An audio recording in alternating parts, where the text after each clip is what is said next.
All right, what is up, my friends? Welcome. We are in the stretch run here of our Zendikar Rising complete set review. Every card, limited, constructed. Ooh la la! Thanks for following. I should say it out loud. And we're rolling here. We got a new set, Zendikar Rising, super exciting. Now it's time for the multicolored cards, and not a lot of multicolored cards, but some pretty heavy hitters in this section.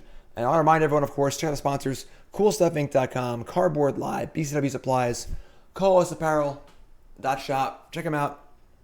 My cool stuff article goes up tomorrow. My love hates. Next week is early access stream, 10 new brews, article stream, YouTube, tons of content for Zendikar Rising. So make sure you follow me on every possible platform and get ready for that. Also, promo code Jim5 on the old CoolStuffInc.com. Go pre-order those cards right now, all right? Gotcha. Good job. Well done. Let's do this. Multicolored cards. Oops, that's a green card. I didn't do it. I said multicolored cards. Starting with Akira, Fearless Voyager. We have a Boros 3-drop here. It's a 3/3. Whenever you attack a player with one or more equipped creatures, draw a card. You may unattach an equipment from a creature you control. If you do, tap that creature, and it gains indestructible until end of turn. My kingdom for a Bone Splitter. They just keep doing these Boros cards that have like this equipment theme, and there just aren't that many good equipment. Now, there is, of course, Embercleave, but Embercleave is more like team or battle rage than equipment. Usually you play it and you win the game. There is Shadow Spear. Now, Shadow Spear is from Theros. It is still legal. It is probably one of the best legal equipment. Cost 1, 2 to equip, pretty cheap. There is Shadow Spear, and there are some other like cheap equipments, but none of them feel that constructed playable. There's also the Knight equipment. I believe it's a Rakdos, 1 black, 1 red for +2/+2. 3 to equip, 1 to equip to a Knight. That card's pretty good too. But the problem is that there just aren't that many good equipments, realistically, and they aren't cheap enough to really build a deck around. So while this card is actually really, really good, it's got solid stats, drawing cards you can play and draw immediately, which is pretty great. The unattach ability to defend your creatures is also great. Really good card. I just don't really see the equipment strategy as a whole. It's just fundamentally flawed, it feels like. So we'll see. Card's really good. It's really good, but just not great. Just not great overall. You know, you're competing with Euro, Titan of Nature's Wrath, and Elspeth Conqueror's Death, and all these really powerful cards. They're just not great. Kind of sucks too, but they just keep trying to do it and not getting it right, but it's okay. So, and limited, this card's busted, obviously. It's a good 3/3 with upside. So, next card is Brushfire Elemental, which is a Gruul for a 1/1 haste. Can't be blocked by creatures power 2 or less. Landfall, +2/+2 till end of turn. Sort of like an improved plated Geopede, but again, whenever you're looking at any of these landfall cards in the context of constructed, you got to remember that last time plated Geopede was played in standard a lot because Scalding Tarn is legal. We don't get fetch lands in this set. You know, we have Fable Passage, sure, but for the most part, our landfall effects are going to be 1 shots, not 2 shots. So this card's fine. Obviously, you play this, play a land, get it for 3. It's pretty cool.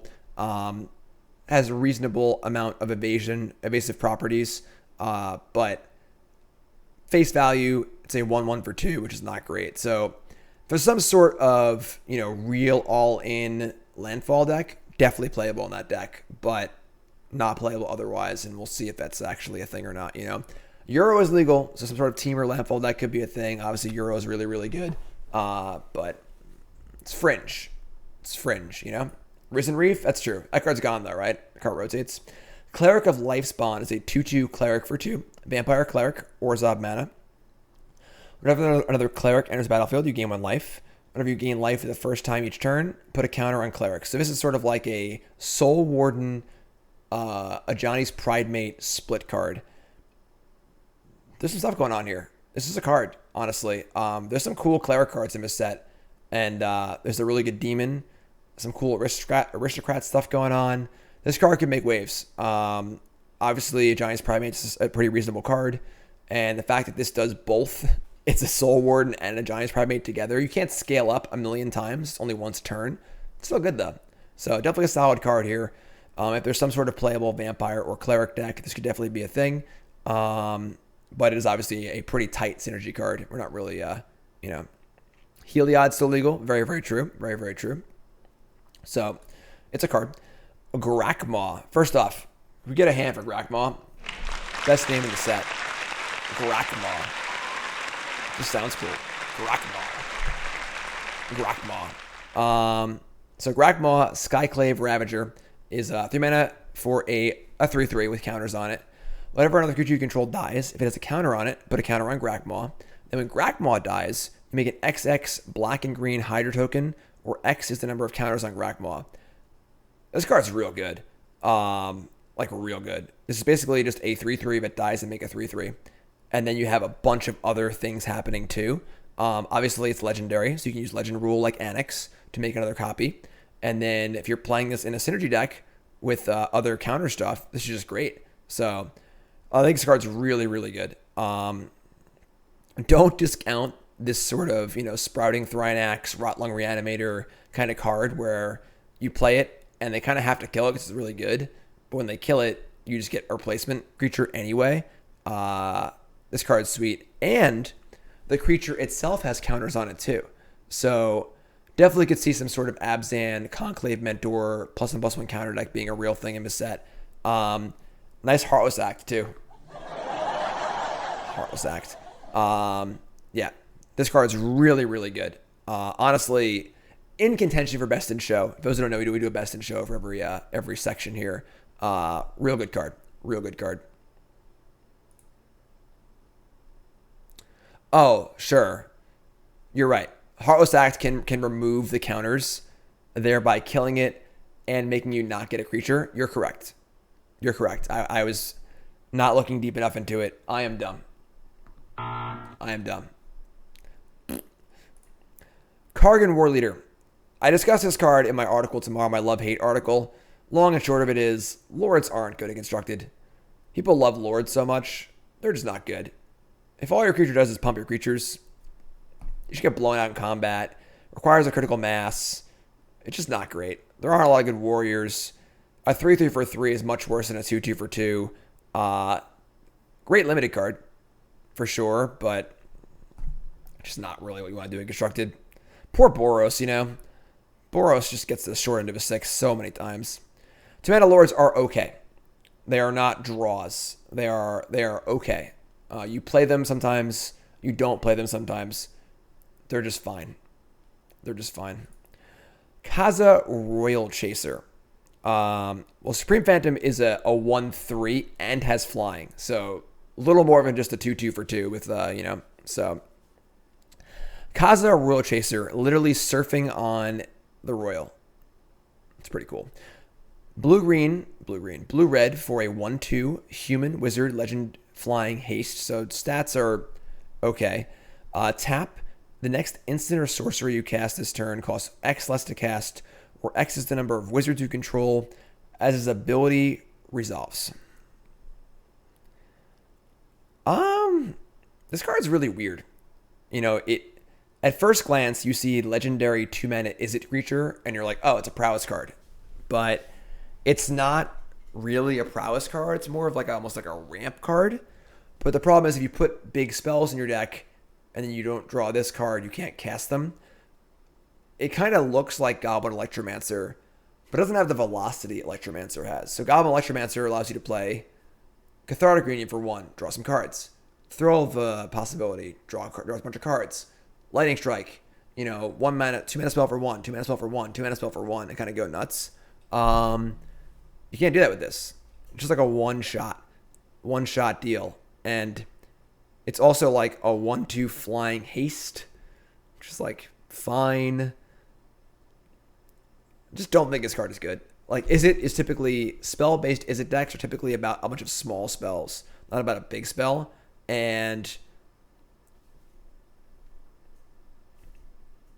shrug. It's kind of cool, but Limbala, Shield of Seagate. This card wins the award for most words on the card that don't really matter that much. This is a 3/3 flying angel wizard for 3. That's basically just sack it to give your team hexproof or indestructible. This is just a super selfless spirit. This entire middle paragraph here is almost worthless. Beginning of combat on your turn, if you have a full party, choose target non-land permanent and opponent controls until your next turn. It can't attack or block or can't be activated. So this card is the anti-questing beast. There's a lot of words on it, but doesn't actually do much. So very, very, very rare you're going to see a full party in constructed. Just the nature of the mechanic, So the best party cards are ones that scale up reasonably well. This party card is only on when you're at a full party. And if you're at a full party, you're probably already winning. So the reality here is that a 3/3 selfless spirit that can also give hexproof is actually pretty good. So definitely a solid card. For some sort of flying beatdown deck, this is a Dauntless Escort for it. Sure, Dauntless Escort, selfless spirit. Same idea. I think party is a good mechanic, actually. I like it a lot. But the full party effects are like, they're only bonuses. On a lot of the best party cards, the full party effect is like a bonus. And there's some other party effect that scales up with party members. Those are the good cards. But again, this card just take these 5 lines of text off, and this card's still very good. So definitely a solid card if there's a deck for it. What deck wants it? Blue-White Flyers maybe, but Lull Mage is familiar. We have a 3-mana 2/4. It's a Simic card, so everyone gets really nervous when a Simic card pops up. Oh my god, here we go. 3 mana for a 2/4. It adds a blue or green. Whenever you cast a kick spell, you gain 2 life. Whew. We made it. We made it, folks. We got a Simic card that doesn't look busted. Just a good draft enabler. Just a good signpost uncommon for the draft archetype. 2/4 for 3 is honestly fine. Good mana creature, good mana fixing.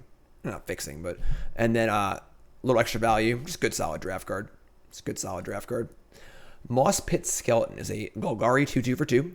Kicker 3. If it's kicked, it's a 5/5. So right off the bat, this is Kavu Titan level of efficiency. Anyone? Kavu Titan? Am I dating myself? Anyone? Which is fine. 2/2 for 2, 5/5 for 5. That went a lot farther back in the days of Kavu Titan. But, definitely a good limited card for sure. It also has the ability of whenever 1 or more +1/+1 counters are put on a creature you control. If Moss Pit Skeleton is in your graveyard, you can put it on top of your deck. It's not going to your hand, so it's not like you're drawing a card or anything. This is Stop Dating Yourself, You Have Nicole. So not really a constructed mechanic here because I don't want to put this crappy 2-drop on top of my deck. But in limited, this card's great. 2-drop, trade off in combat, put it on top of your deck later. Now it's a 5/5. Just a really solid limited card for the Golgari +1/+1 counter deck. Not a constructed card though. Next card is Marasa Rootgazer. A lot of words in this card. We have a Selesnya for a 2/3 vigilance, which is already pretty good. You can tap to put a land from your hand to the battlefield, or tap to put a land. Sorry, both basic land from your battlefield to your hand. So just a little landfall action here. Landfall enabler, where you can just keep replaying lands for landfall. Pretty sweet, decent body. It's a good limited card. Good limited card. Don't see this card in constructed, but it's a good limited card. Nahiri, Heritage of the Ancients. I wrote a full article about this card on coolstuffinc.com. When Nahiri and Jace were previewed, I wrote a full 2,000-word article on just Nahiri and Jace. Go read it, coolstuffinc.com. You can Google it, find it on Cool Stuff. My website, Jim Davis MTG. Go to the article section, check it out. I'm not going to repeat myself. Nessa of Shadowed Bow. Bows. Boo-Ugs. Bo-Ugs. Bo-Ugs.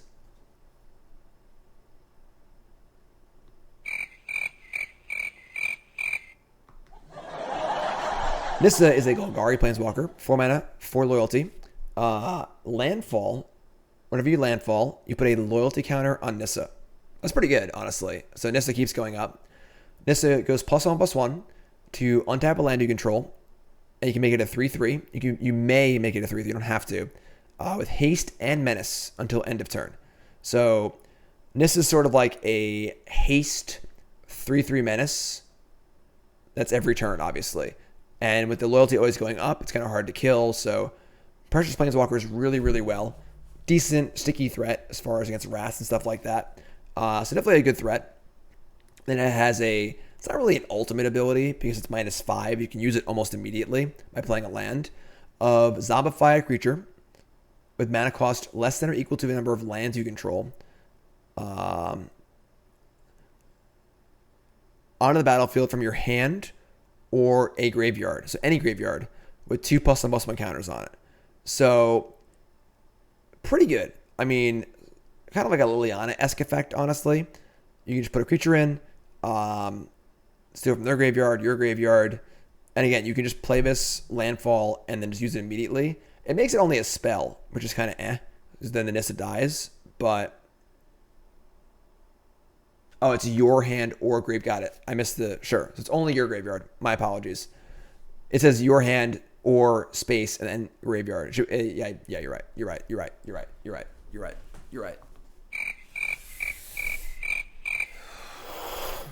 So you're a graveyard. Makes it a little worse, but it's a solid threat, honestly. I don't know why Ness is messing with graveyards. I don't really get it, but this is a decent threat. If you're an aggro deck looking for a sticky threat, it pressures planeswalkers as well. Just a decent threat. Nothing amazing. This is not all the planeswalkers they've printed in the last 2 sets have been very tame and a pretty good power level where they're playable, but they're not like I'm playing 4 of this card, slam it, So decent card. Don't underestimate a menace haste creature. This card can pressure planeswalkers really, really well. So definitely a solid card. It's not Nissa who shakes the world, but it's a decent card for sure. You could also play this on turn 5 and play a Fable Passage and then ultimate it and still have it in play. That is true as well. It is in good colors as well too. So decent card. Up next is Omnath, Locust of Creation.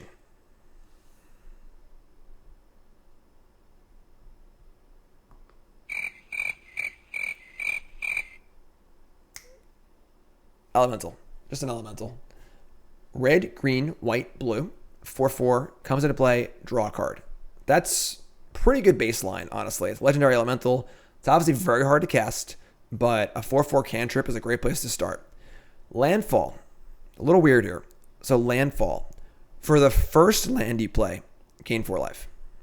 Second land you play, you add 4 mana to your mana pool. Red, green, white, blue. That's really good. I mean, that's like just a lot of mana. It's super Lotus Cobra. Third land, 4 damage to each opponent and to each planeswalker you don't control. Really, really powerful. This is a really, really powerful Magic card. It is hard to cast.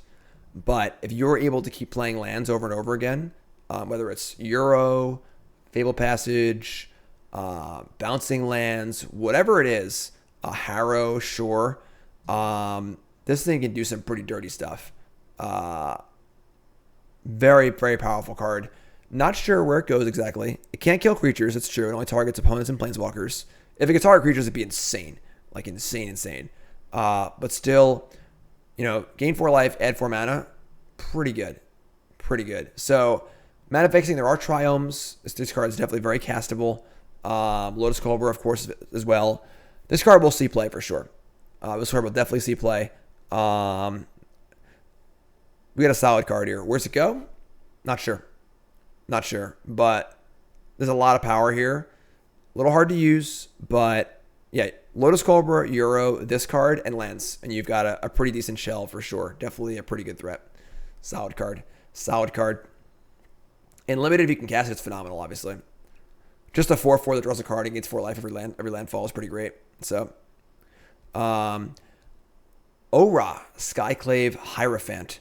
4 mana for a 3/3 lifelink. It's okay.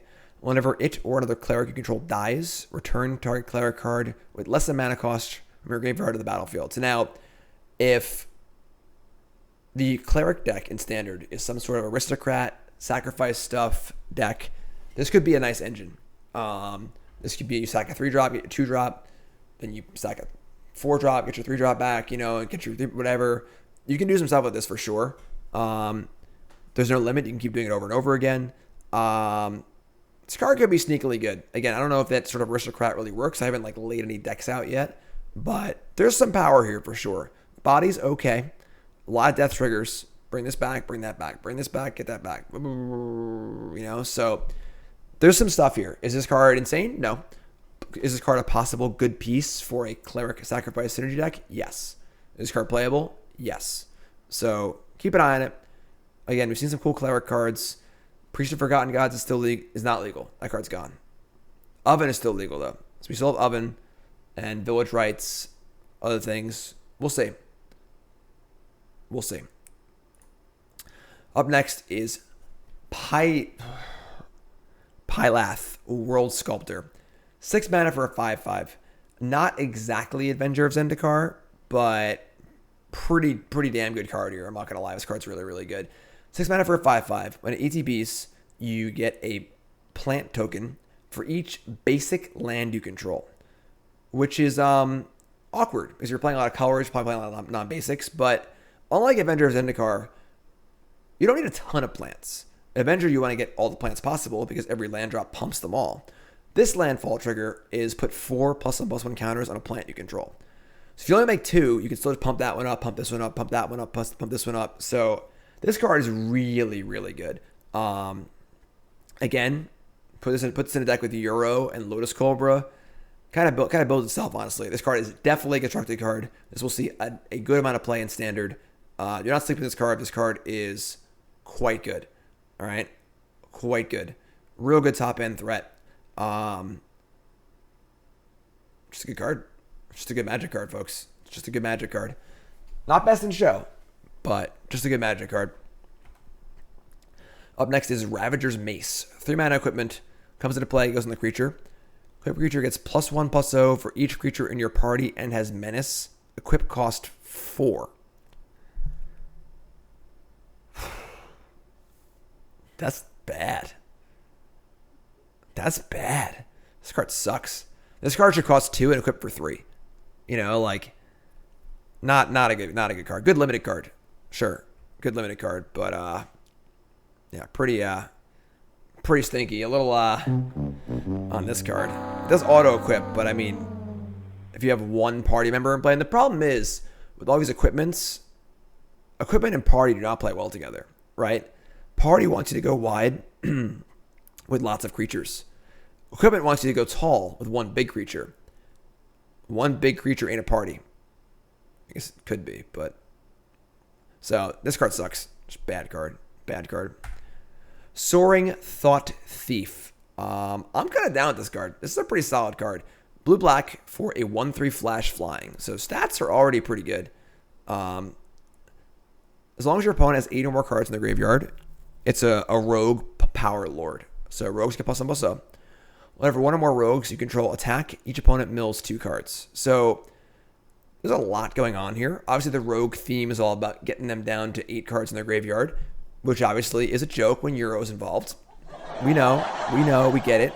They're going to ban Euro eventually, in which case the joke will not be funny anymore.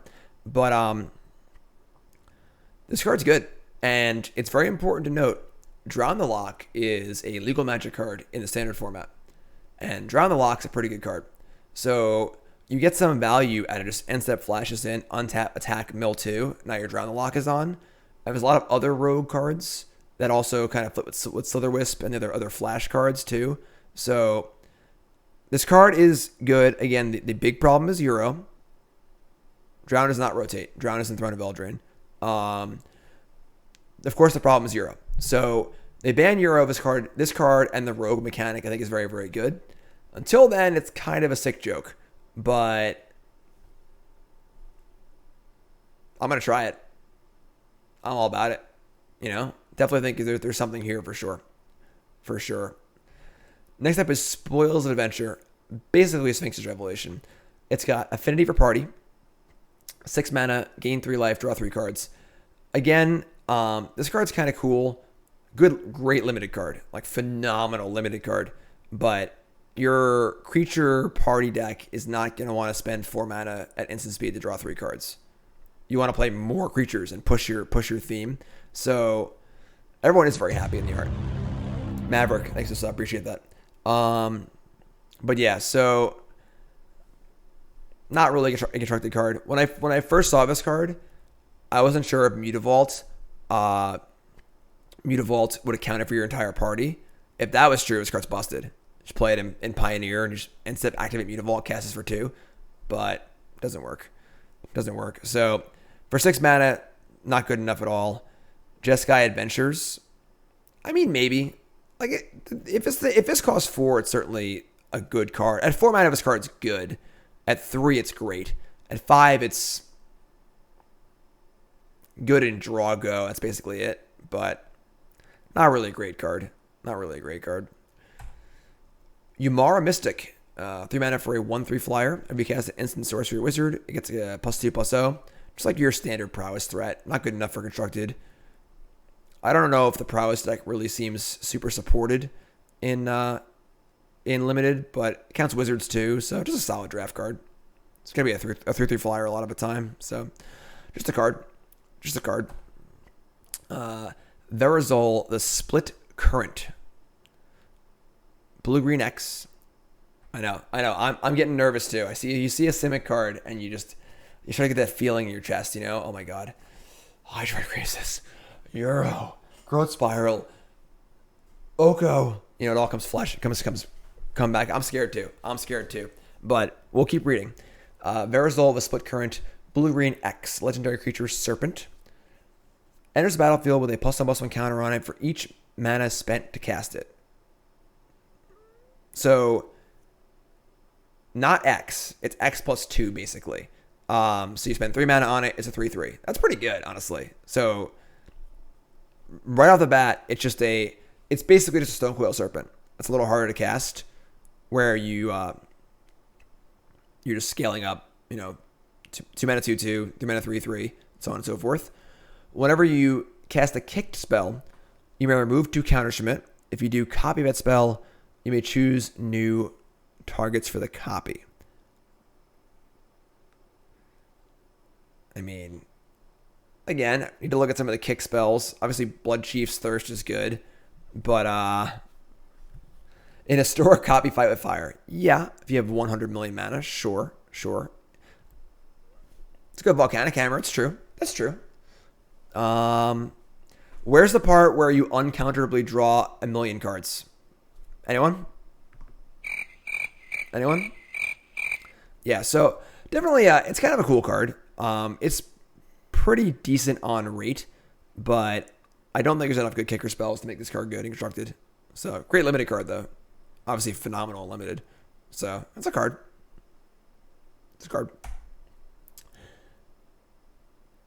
Yasarn, Implacable Earth. Selesnya +2, so 4 mana 4/4. Comes into play, search your library for a basic forest and a basic plains. Reveal them, put them in your hand, shuffle your library. Right off the bat, that's great. A 4 mana 4/4, it draws 2 cards. Awesome. Players can't pay life or sacrifice non-land permanents to cast spells or activate abilities. So, no fetch lands. This hits like 1,000,000 things that I can't think of right now because it's midnight.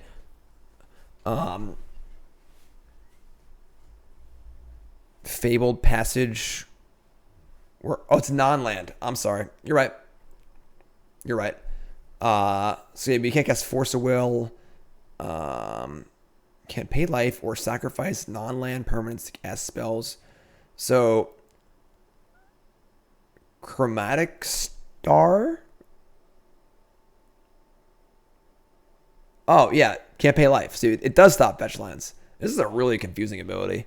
This is the kind of ability where you just need to play, and then all the things you get pissed off that you can't do, that's what this card does, Thoughtseize is not paying life. Thoughtseize is you just lose life as part of the thing. Bolas Citadel, sure. Oblivion Stone, Expedition Map, sure. Yeah, it's kind of a weird card, honestly. I mean, 4/4 that finds 2 lands is pretty fine. I don't know what deck wants this card, because obviously you can't play this before your opponent plays Karn or plays fetch lands or whatever. Just a, I don't know. It's a card, could see play. It's honestly pretty good on rate. So I don't know. I got nothing on this one, honestly. I got nothing. Thanks for the follows, everyone. I appreciate it. No Priest of Forgotten Gods. No Oven. No Woe Strider. Yeah, it's going to get Sacrifice Legs for sure. It's an Elemental. Combos with Omnath. Fair. Yeah, I'm sure. It's a card. It's too weird to understand. I'm just going to keep going.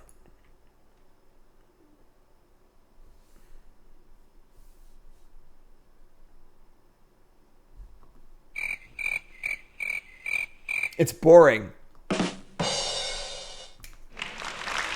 Best in show. That's really loud. I'm sorry. This card is really, really good. All right. You think this card is bad? You are wrong. This card is a house. Zagras, Thief of Heartbeats. All right. 6 mana, legendary creature, vampire, rogue. So 2 mana, two relevant creature types. 4/4, flying, death touch, haste. Other creatures you control death touch. Whenever a creature you control deals combat damage to a planeswalker, destroy that planeswalker. All right. So it has affinity for your party. 6 mana of this card's not good. Right. If you have 1 creature in play, just 1. It is Stormbright Dragon or Skargan Hellkite. You know, it's a 4/4 for haste flyer for 5. That's not good. That's passable. You know, it's not great. With 2 party members in play, this is a 4/4 haste death touch flyer for 4. That is very good. That's actually excellent. All right. With 3 party members in play, which is not crazy, this card makes Mantis Rider look like a joke. It's a 4/4 flying haste for 3. With 4 in play, whatever, you're winning anyway. You know, so the ceiling is sky high with this card. And not only is it a 4/4 flying death touch haste by itself, it also gives all your creatures death touch. So all those crappy creatures you have that are in play that might be outclassed, get them in the red zone. Just attack. Don't care. This card is really, really good. This is the perfect curve stopper for an aggressive deck. Looking at a party and stuff like that. This card is real, real good. Older formats, maybe. Standard if there's a deck for it. Again, there has to be a deck for it. We have to be able to party reasonably. Does play very well with Embercleave, sure. You can soaring -3 it into play. Sure, that's a thing you can do. You know, it is a vampire. Could definitely be a thing in historic or things like that. But Vampire, Warrior, and Cleric... Well, Vampire's not a party member, but Warrior and Cleric are pretty easy. The only thing holding this card back is in our Carlos section. We'll get there. But I think this card is much, much, much better than it looks. Like, this card hits, and this card hits hard. All right? Hard. Real good card. And in limited, obviously, just a freaking insane bomb, of course. So, I like this card a lot. I'm going to play it a lot. Best in show, multicolored. Heard it here first. Heard it here first. Our last card in the multicolored section is Zarath Sand the Trickster. 5 mana Dimir, 4/4 flash. It basically has Nejitsu for rogues. 4 mana, return an unblocked attacking rogue you control to its hand. Put it into play, tapped and attacking. Whenever it deals combat damage to a player, you may put target permanent card from that player's graveyard onto the battlefield under your control. Jeez. This is just exactly like that card that's in the cube. Matt, new sub. What's your name? Where you from? Home friend. Thanks so much. Fallen Shinobi. That's the one. Yeah. I don't know. I mean, obviously, like, this card has potential to be huge, but this card asks a lot. This card asks a lot. This card feels a little more casual to me. Totally busted and limited, obviously. But having flash is kind of cool. It is cool that you can just, like, flash, sin, end step, and just play it normally. But if you go for the Nujutsu here and they cast the Heartless Act, like, you've just lost the game. Fallen Shinobi's top of deck.